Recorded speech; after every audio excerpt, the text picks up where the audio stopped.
ہمارے بزرگ اکثر اس طرح کے علم و معرفت کے واقعات سنایا کرتے تھے کہ مشہور زمانہ رستم زماں گام پہلوان کو کون نہیں جانتا۔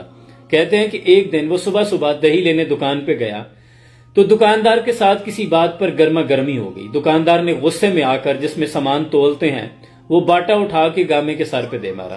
اب گامے کا سر پھٹ گیا۔ تمام لوگ جمع ہو گئے۔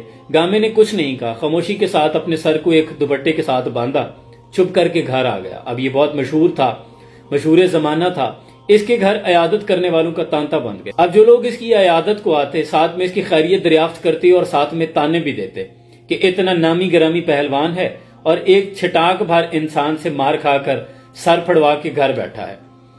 اب گاما پہلوان سب کی باتیں سن رہا تھا اور نظر انداز کر رہا تھا۔ کچھ لوگ دوبارہ آئے تو اس نے دھیمے سے لہجے میں مسکرا کر کہا کہ آپ کو یہ لگتا ہے کہ مجھے میری طاقت نے گاما پہلوان بنایا ہے، یا میں رستم زماں جو میرے اندر طاقت ہے اس وجہ سے ہوں، جبکہ ایسا نہیں ہے، مجھے میری قوت برداشت نے گاما پہلوان بنایا ہے۔ یاد رکھیں کہ جن لوگوں میں قوت برداشت ہوتی ہے، واصف علی واصف فرماتے ہیں سب سے بڑی قوت برداشت ہے، معاملے کو برداشت کر جانا۔